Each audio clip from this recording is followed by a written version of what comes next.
Hello दोस्त, स्वागत है आपका आप लोग के हमारे YouTube channel Saurabh study official पर। आज हम लोग गणित में यानी कि मैथ में क्लास 10 दो चर वाले रैखिक समीकरण युग्म पढ़ेंगे और बहुत ही मस्ती से। और जितने मस्ती और आसान से पढ़ेगा, हमेशा मेरी पूरी वीडियो अगर देख लेगा एकदम बेसिक से बताएंगे, इसको बारे में कहीं भी गड़बड़ नहीं होगा। सबसे पहले दो चर वाले रैखिक समीकरण से हमारे मैट्रिक एग्जाम में कितना नंबर के पूछता है? पहले ऑब्जेक्टिव ऑब्जेक्टिव पूछता है, करीब इससे 5-6 लगभग पूछ लेता है। ऑब्जेक्टिव पूछता है। ऑब्जेक्टिव के बाद हुआ सब्जेक्टिव, तो सब्जेक्टिव भी लगभग कम से कम कितनों तक 2 नंबर, कम से कम 2 मार्क्स का नंबर आता है, 2 नंबर का कम से कम वो भी 6 प्रश्न पूछता है, ठीक ना। और उसके पास होता है 5 नंबर। ऐसे इस चैप्टर से कम 20 नंबर के हमारे मैट्रिक में एग्जाम में पूछता है। यानी कि हम हमारे मैट्रिक यानी कि 10वां एग्जाम पढ़ता है, उसमें करीब कितने 200 मार्क्स आता है, क्योंकि अब क्या देता है क्वेश्चन कि 50% एक्स्ट्रा क्वेश्चन आता है। इसमें 200 मार्क्स देता है, जिसमें हमको 20 प्रश्न इस चैप्टर से आएगा। ठीक, ये तो जान गए कि इसको पढ़ने से मतलब इस चैप्टर से कितना नंबर क्या आएगा। अब जानो दो चर वाले रैखिक समीकरण युग्म, क्लास 10 का चैप्टर 3 है मैथ में। दो चर है क्या? पहले दो तो है, यानी कि दो चर। चर के मतलब क्या हुआ? देखो, चर चर होता है, एक होता है अचर। चर और अचर के बारे में सबसे पहले जानो, चर है क्या और अचर है क्या। चर जैसे हो गया यहाँ पर एक्स वाई जेड, यानी कि ये सब क्या है? चर है। एबीसीडी में जितने ही लेटर है यानी कि अक्षर है, वो क्या है? चर है।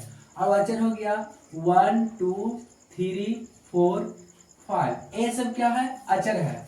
क्या मेरी आवाज आपको पास अच्छी तरह जा रहा है? कमेंट करिएगा, ठीक ना। ये क्या है? चर है। ये क्या है? अचर है। तो चर अचर अचर आप लोग को समझ में तो आ गया होगा, ठीक ना। अब आगे देखो, अब सबसे पहले जानो कि दो चर वाले रैखिक समीकरण। रैखिक समीकरण है क्या? रैखिक के मतलब जिसका घात कितना हो? 1 हो, यानी कि 4x प्लस 3y। एक क्या है? ये रैखिक समीकरण है। समीकरण क्या है? रैखिक है जिसका घात कितना हो, जैसे मान लो 4y भी घात इसका 1 है। ये क्या रैखिक समीकरण है?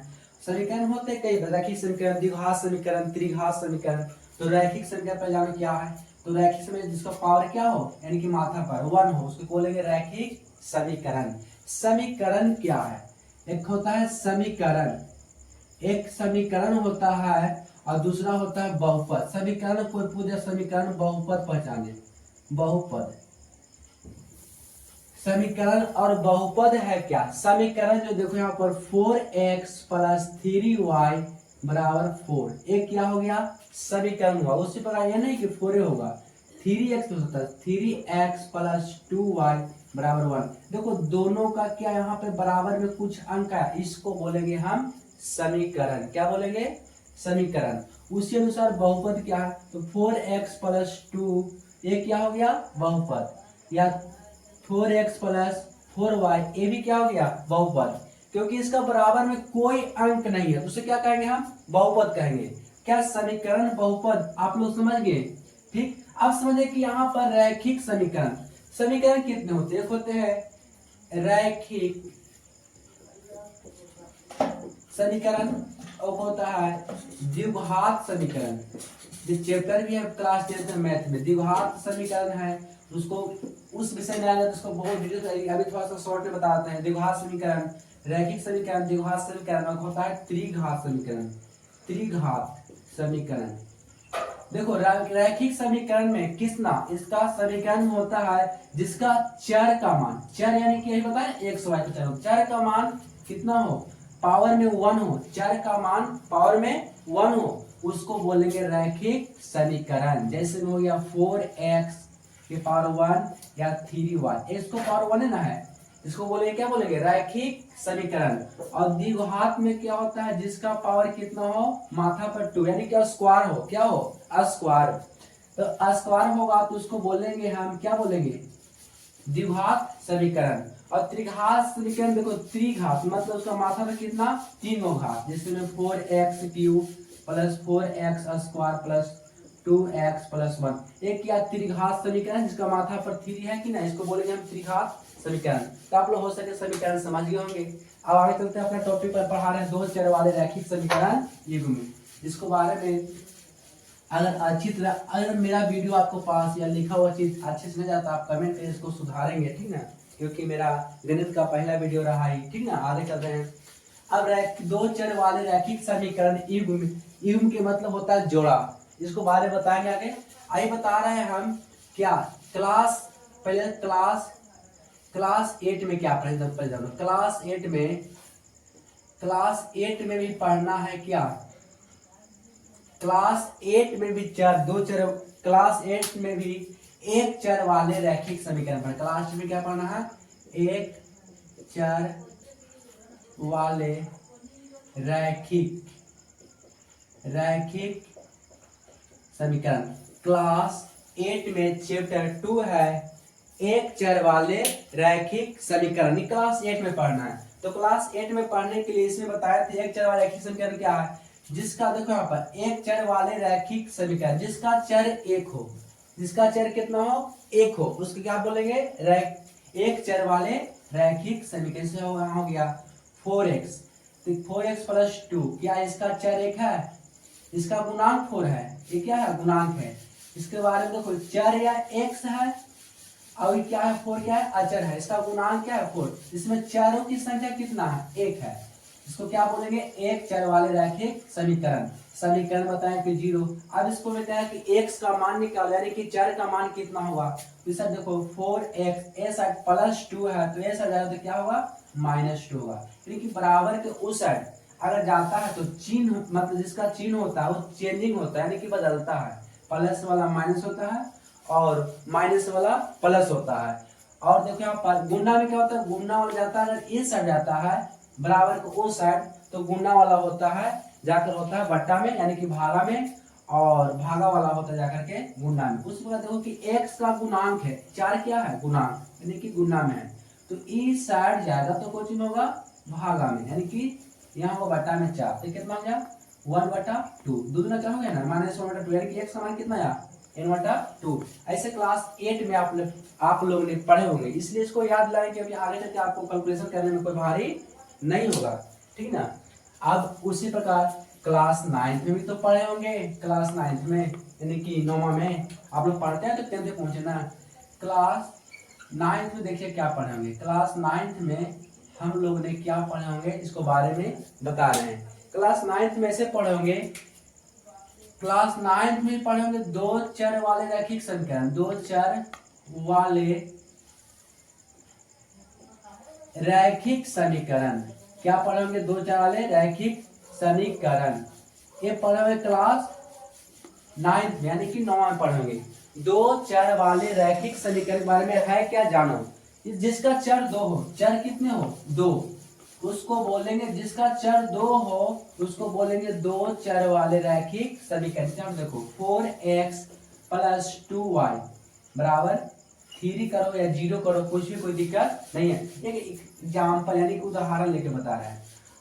इसमें देखो कि इसका चर कितने, 1 2, क्या दो चर है, दोनों चर अलग हैं, तो क्या आपने पूछा क्या गुरुजी यहाँ पर 4x प्लस 2x है, तो क्या इसका भी चर 2 है कि ना है, तो यानी दो चर है लेकिन दोनों सजातीय है, यानी कि एक ही जात का, यानी कि दोनों एक ही जात का है, सजातीय है, तो क्या इसको दो चर नहीं कह सकते हैं, क्योंकि 4 2 कितना होगा, 6x बराबर 4, ये तो एक ही चर हो गया, दो चर तो नहीं हुआ, दो चर ही हो गया, यानी कि 4x प्लस 2y बराबर 3।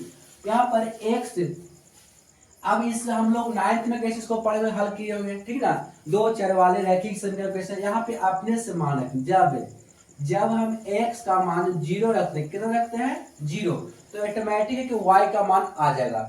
x का मान रखते हैं 0 तो क्या होगा 4 गुने 0, जहां पर x वहां पर हम 0 पुट करेंगे, है ना, तो 4 गुने 0, क्योंकि 4 x के गुणांक में है इसलिए आप क्या लिखे 0, तो 4 गुने 0 प्लस 2y बराबर 3। इस साइड 2y देखो कि गुना में है तो इस आ जाएगा 2, तो कुछ में होगा भागा में, है ना, 2 गुना y कहते हैं कुछ भागा, यहाँ पे 0 से गुना कर 0 ना, कोई मतलब 0 में किसी भी अंक से अगर हम गुना करते हैं तो उसका गुणनफल प्राप्त होता है हमेशा 0, तो 2 में y से गुना किया तो 2y हो गया यहाँ पर, है ना, यहाँ पर 2 गुना में y कहते ए साइड जाएगा तो कुछ में होगा भागा में। देखो यहाँ पर जब हम x का मान 0 रखे तो क्या y का मान पुट ना हो गया।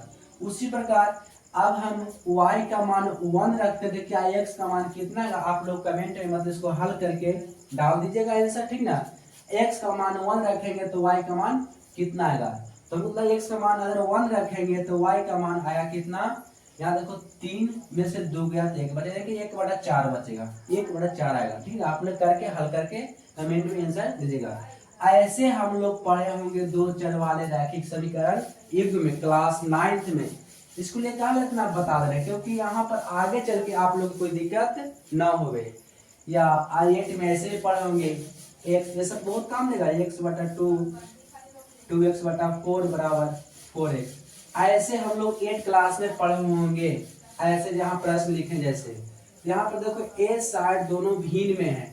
भिन्न मतलब पता है, ये अंश होता है, हर होता है। भिन्न किसे कहते हैं, जो अंश बटे हर के रूप में हो उसे भिन्न कहते हैं, p/q के रूप में हो। x/2 2x/4 क्या दोनों भिन्न के रूप में दिख रहा है, तो 2 4 के एलसीएम कितना होगा 4, 2 4 के एलसीएम होगा 4। कोई दिक्कत है, यहाँ पर दुक्का में 4 की भिन्न के जोड़ करेंगे तो 2 दूना 4 होगा, तब यहाँ पे 2x से गुना होगा, है ना, भिन्न के कार्य करता हुआ 4 का 4 1 मतलब तो 2 में x से गुना तो कितना होगा 2x बराबर 4x।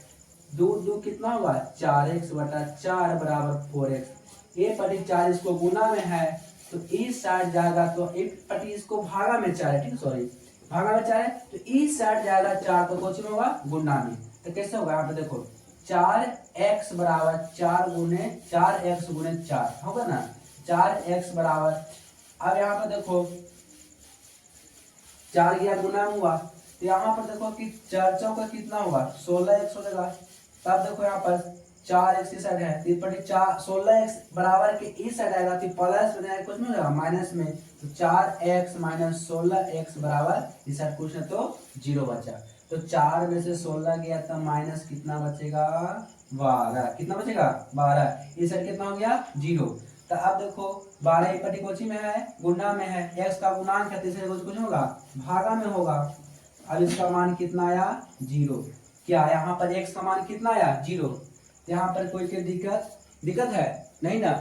आगे देखो, आगे बताते हैं, दो हम लोग पढ़े क्लास 10th में पढ़ना है, इसलिए इसको पिछला बेसिक हम आप लोग को ध्यान याद दिला दिए। अब क्लास 10th में चलते हैं कि तो ठीक ना। क्लास 10th में क्या पढ़ना है कि दो चर वाले रैखिक समीकरण युग्म के बारे में बता रहे हैं। क्लास 10th में चैप्टर 3 है, तो दो चर यानी कि युग्म के मतलब होता है जैसे 4x + 2y बराबर 4, 3x + 4y बराबर 3। ये हो गया दो चर वाले रैखिक समीकरण युग्म के मतलब जोड़ा, एक होता है पति तो एक होती है पत्नी, उसी अनुसार ये जोड़ा हो, इसको मान लेते इक्वेशन फर्स्ट ही है, आई समीकरण 2 यानी कि इक्वेशन 2। ये हो गया युग्म, इसको बोलते हैं युग्म, क्या बोलते हैं युग्म मतलब क्या होता है जोड़ा, क्या होता है जोड़ा।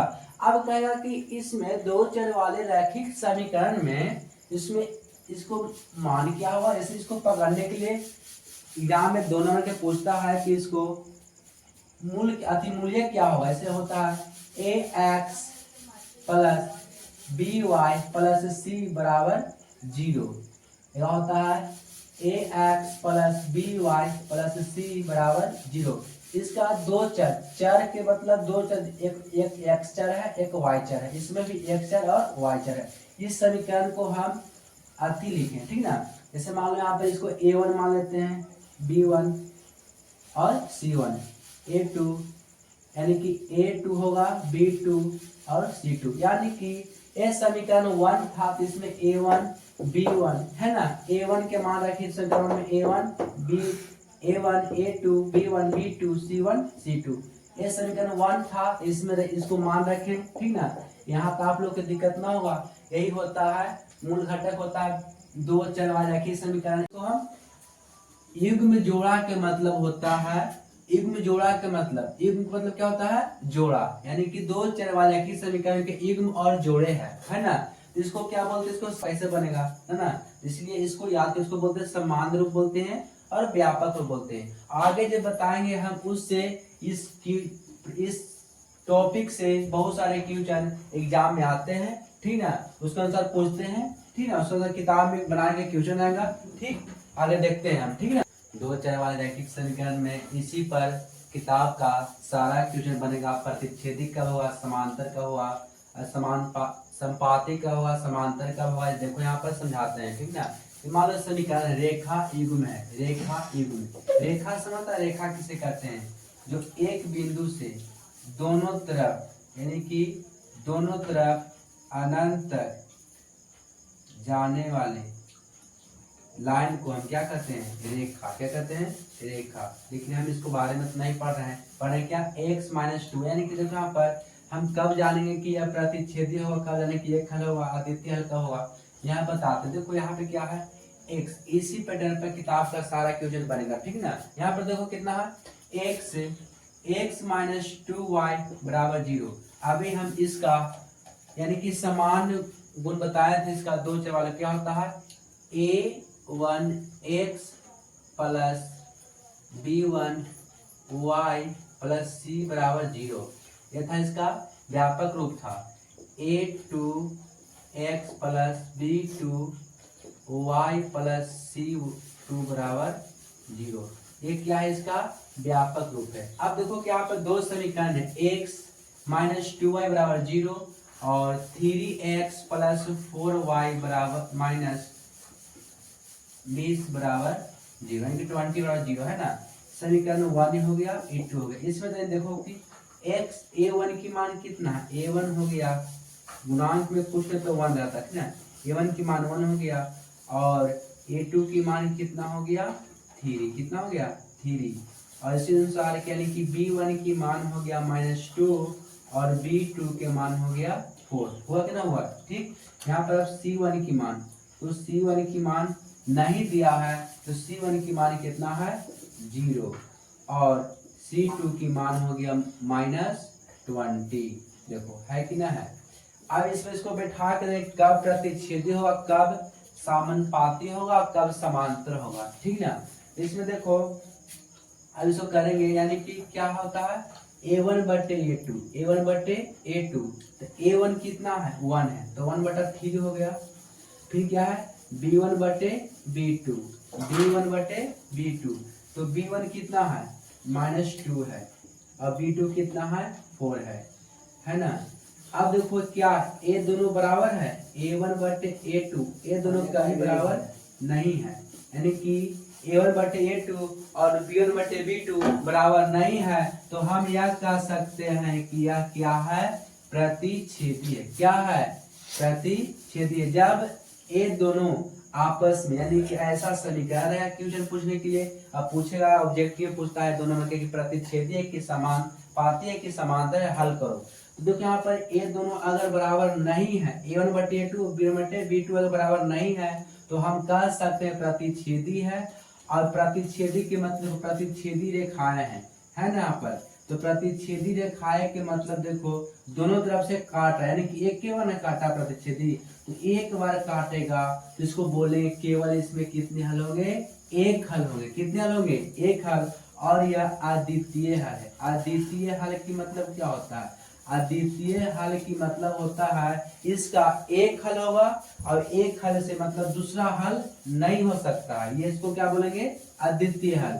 क्या है, पहला समझ में आ गया है कि प्रतिच्छेदी निकालने के लिए कोई दिक्कत नहीं है। अद्वितीय होता है कब, जैसे जब इसका एक लाइन यानी कि रेखा को एक बार काटा है, इसलिए इसको हम कह सकते हैं अद्वितीय हल। अब देखो फर्स्ट को समझ गया, कोई दिक्कत नहीं ना है। तब सेकंड देखेंगे, सेकंड उसी अनुसार है। अद्वितीय समय कब होता है, अब सेकंड क्या है, यानी कि जगह नहीं इसलिए मिटा रहे हैं इसको, ठीक ना। यहाँ देखो सेकंड हल क्या होगा, यानी कि 2x प्लस 3y माइनस 9 बराबर 0, 4x प्लस 6y माइनस 18 बराबर 0। यानी कि इसमें a1 की मान 2 हो गया, तो कितना होता है 2/4। और यहाँ पर देखो b1 की मान कितना हो गया, यानी कि b1 और b2, तो b1 की मान हो गया 3, कितना हो गया, यानी कि हो गया a1 और a2 हो गया, है ना। अरे क्या हो गया, b1 और b2 3/6, यानी कि b1 और b2 हो गया। और यहाँ पे देखो यानी कि 9/-18 यानी कि ये हो गया C1/C2। अब इसको जांच करेंगे क्या ये कौन सा हल है। देखो 2 दूना 4 यानी कि 1 बटा कितना आया 2, 1 बटा कितना आया 2 आया। उसी अनुसार 3 दूना 6 यानी कि 1/2। अब माइनस माइनस कट गया 9 दूना 18 यानी कि 1/2। देखो 1/2 बराबर 1/2 बराबर 1/2 यानी कि हमेशा तीनों आपस में बराबर यानी कि A1/A2 और B1/B2 और C1/C2। देखो ये तीनों आपस में बराबर है, ये तीनों आपस में बराबर है तो हम कह सकते हैं कि समपाती रेखाएं होंगे।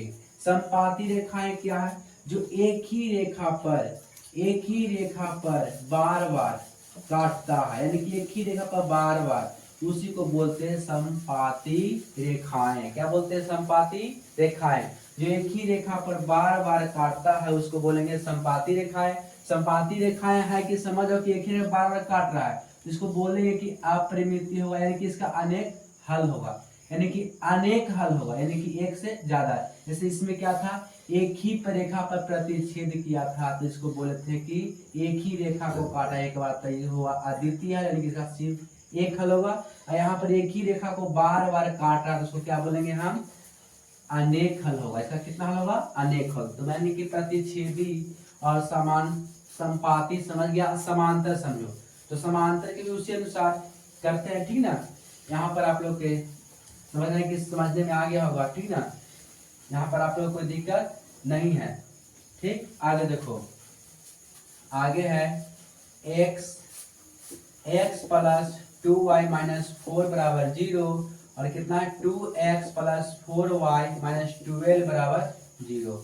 अब देखो यहाँ पर x1 यानी कि यहाँ पर कुछ न तो गुणा में 1 छिपा हुआ है ना, गुणांक 1 है तो यहाँ पर a1 के गुणांक 1 है, a1/a2 a1 के गुणांक 1 है और a2 का गुणांक 2 है। उसी अनुसार a1 के गुणांक b1 के गुणांक कितना है, तो b1 के गुणांक 2 है और b2 के गुणांक कितना है 4 है। उसी अनुसार c1 के गुणांक कितना है, तो c1 के गुणांक -4 है और c2 के गुणांक -12 है ना, 12 है ना यहाँ पर।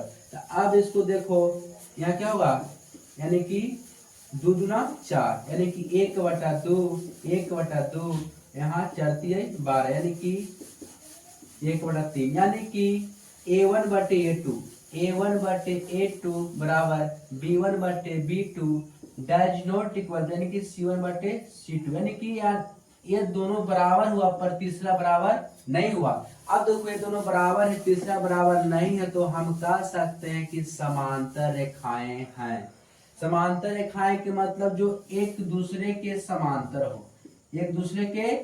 अब देखो जब एक दूसरे के समांतर रेखाएं रहेंगे तो बताओ कभी एक दूसरे के साथ काट सकता है नहीं ना, तभी क्या बोले कि रेखा काटेगा तो इसमें क्या एक ही रेखा पर बार बार काटा, इसको क्या हुआ अनेक हल हुआ। इसमें क्या है समांतर रेखाएं हैं यानी कि एक ही रेखा यानी कि रेखा कभी एक दूसरे को काट नहीं रहा है, जब नहीं काट रहा है तो इसका कोई हल नहीं होगा, इसका कोई हल नम याद चलो इसमें से मतलब समझ जाओ 2 नंबर पक्का आएगा, ठीक ना। यहाँ पर हम समझ सकते हैं कि आप लोग समझ गए होंगे इसलिए आप लोग को क्वेश्चन दे सकते हैं भी बनाने के लिए, ठीक है। यहाँ पर कितना है 5x माइनस 4y प्लस 8 बराबर 0 और 7x प्लस 6y माइनस 9 बराबर 0। अब बताओ ये कौन है, समानुपाती है कि प्रतिच्छेदी है कि समांतर है, एक कौन सा है आप लोग कमेंट में अवश्य इसका आंसर दीजिएगा, हम कमेंट देखेंगे, ठीक। अब आज का क्लास यहीं पर है, ठीक ना। और आप लोग ज्यादा से ज्यादा इसको शेयर करिएगा। लेक्चर 1 था और लेक्चर 2 आगे देंगे, ठीक है।